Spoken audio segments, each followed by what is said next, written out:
Netball has been a game little known, but after Uganda qualified to play the World Cup Netball Games in Sydney, Australia in August, many have started to give the game the respect it deserves.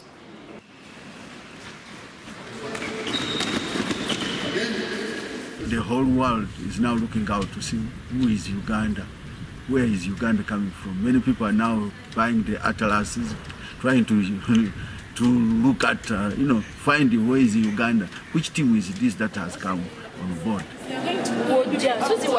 Some of the African teams that have qualified for the games include South Africa, Zambia and Malawi.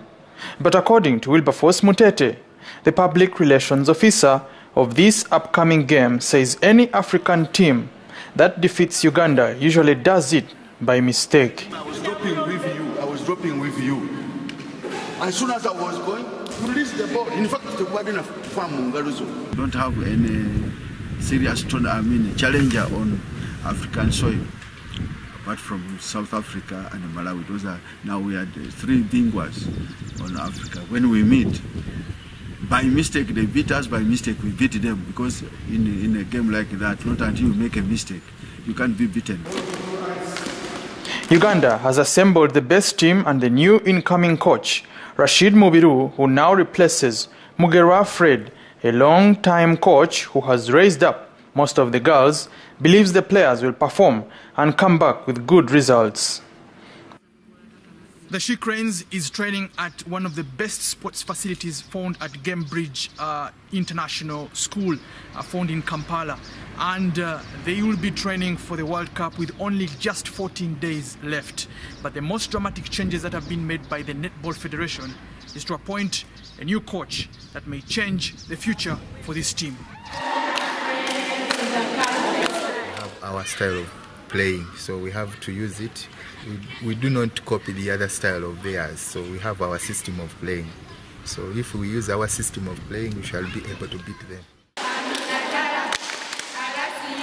Peace Proskovia, who is the captain of the team and has been decorated with overall personality awards, individual sports personality award and the most recently UK coach award, says that determination and focus will bring results during the World Cup Games. As a sports person, the best you can always do when you're going for a tournament is to first think of winning, of which you have to be determined. You have to have the desire, the ambition and the passion to succeed. Then there are other factors that are beyond your capacity. When you put in your best, and other factors that are outside there let you down, and then you let everything be according to the will of God. But what we can tell other Ugandans is that we have always tried our best to put a smile on their face, and we will continue putting a smile on their face. That is our desire. We want to see the flag lifted to heights that it cannot reach. And we only pray that we join hands as one and defend this country. That's all we can do. But for us, we are going to land in that weather as it is, and we shall play. And we promise Ugandans that we shall not come back empty-handed. We are going to do something for our country. We shall die with no muntu. Uganda Netball Federation is now among the most respected organizations in Uganda. Amongst the 54 federations, it has achieved its goal of taking the netball team for the Netball World Cup.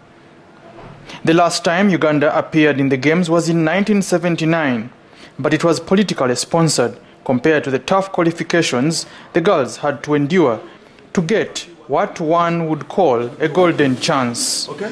When you go to National Council of Sports, you will find Uganda has almost 54 federations.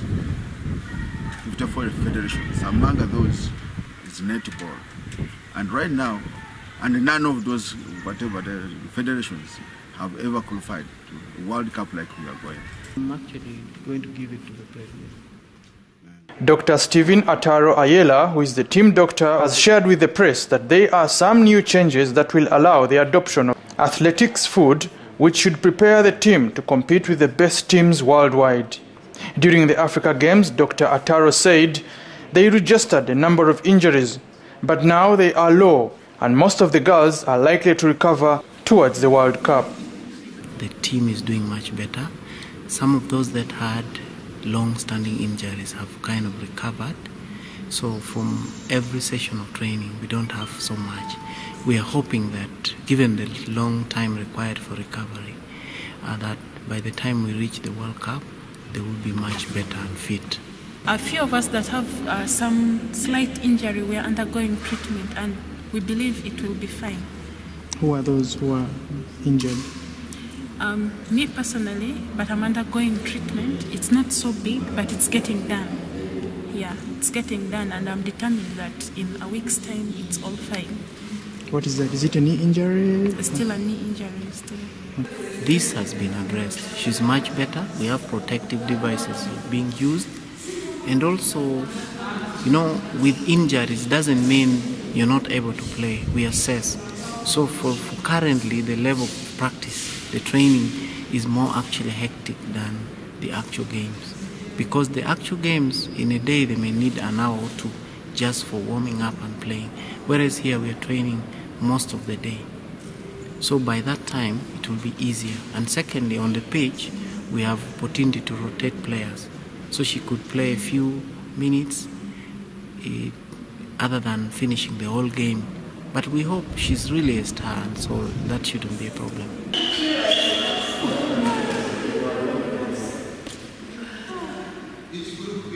With Uganda's flag now flying high, flight tickets, food, training equipment, and a new coach taken care of, one can only pray for luck for a team that appears in the games to play well-facilitated teams after their last appearance as a country 36 years ago.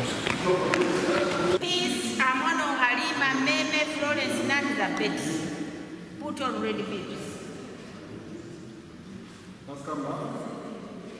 Oyera Hadija Rachel Atino Achani Adio Soiki. Put on green babes.